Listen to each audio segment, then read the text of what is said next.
ఇవ్వాలి అధ్యక్ష. రేపు పద్దుల మీద చర్చ ఉంది. పద్దుల మీద రేపు చర్చ ఉన్నప్పుడు కన్సర్న్ మినిస్టర్స్ని చెప్పమనండి, అభ్యంతరం లేదు. ఇప్పుడు నేను ఒక్క శాఖకు ఒక మంత్రి లేస్తే నేను ఇప్పుడు 32 శాఖలు మాట్లాడాలి. అందరు లేస్తారా మంత్రులు? They have to answer. రేపటి నుంచి పద్దులు ఉన్నాయి, దాని మీద మాట్లాడమనండి. ఒకటి ఇప్పుడు ఏదన్నా చెప్పాల్సి ఉంటే డిప్యూటీ సీఎం చెప్పాలి. నేను డీవియేట్ అయితే ఎల్ఏ మినిస్టర్ గారు మాట్లాడాలి, లేదా సభానాయకుడికి అవకాశం ఉంటుంది. దయచేసి మినిస్టర్స్ నుంచి ఇంటరప్షన్ లేకుండా చూడండి. అయితే గౌరవనీయులు మన జూపల్లి కృష్ణారావు గారు ఎక్సైజ్ మంత్రి గారు వాస్తవాలు ఒప్పుకున్నందుకు వారికి ధన్యవాదాలు. 7,000 కోట్లు పెంచుతున్నాం.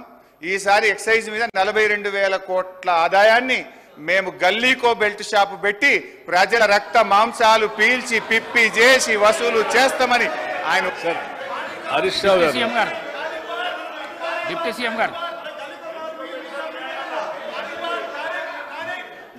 అధ్యక్ష ఆగండి. డిప్యూటీ సీఎం గారు అధ్యక్ష హరీష్ రావు గారు ఇంతకుముందు లెజిస్లేటివ్ అఫైర్స్ బట్టి గారు కూడా ఇదే అసెంబ్లీలో పోయినసారి మాట్లాడారు. ఇది అసెంబ్లీ రికార్డు, దీని నుంచి కూడా చదివి వినిపిస్తాను. అయితే బడ్జెట్లో ఏం పెట్టారు బట్టి గారు? 2023-24 సంవత్సరంలో, అంటే ముగిసిన ఆర్థిక సంవత్సరంలో కేంద్ర ప్రభుత్వం నుంచి మనకు వచ్చినటువంటి గ్రాంటు 9,729 కోట్లు.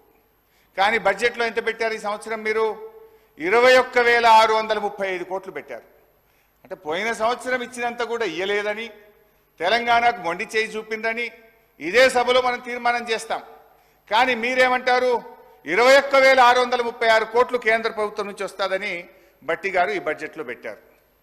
గౌరవనీయులైన బట్టి విక్రమార్క గారు పోయినసారి అసెంబ్లీలో మాట్లాడుతూ ఏమన్నారో ఒక్కసారి చదివి వినిపిస్తాను అధ్యక్ష. మన రాష్ట్రం పేజ్ నంబర్ 19 పారాగ్రాఫ్ 1.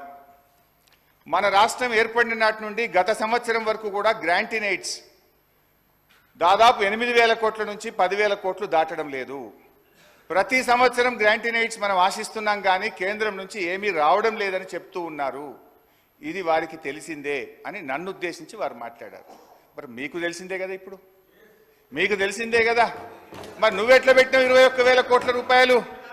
అంటే ఈ బడ్జెట్ అవాస్తవాలతో కూడుకున్నటువంటిది. 21,636 కోట్లు కేంద్రం నుంచి గ్రాంట్ల రూపంలో వస్తుందని ఏదైతే పెట్టారో ఇది వాస్తవాలకు దూరంగా ఉంది. ఇకపోతే అధ్యక్ష, అంటే ఇంకా బాగా అర్థం కావాలంటే బట్టి గారికి నేను సెంట్రల్ బడ్జెట్ కూడా తీసి చూశాను. ఏమైనా పెరిగిందా, నిజంగానే ఏమైనా వస్తుందా? బట్టి గారు బాగా ఆలోచించి పెడతారు కదా, ప్రతిపక్షంలో అనుభవజ్ఞులు కదా అనుకున్నా. సిఎస్ఎస్ కింద 2023-24 సంవత్సరానికి కేంద్ర ప్రభుత్వం పెట్టింది 4,60,614 కోట్లు.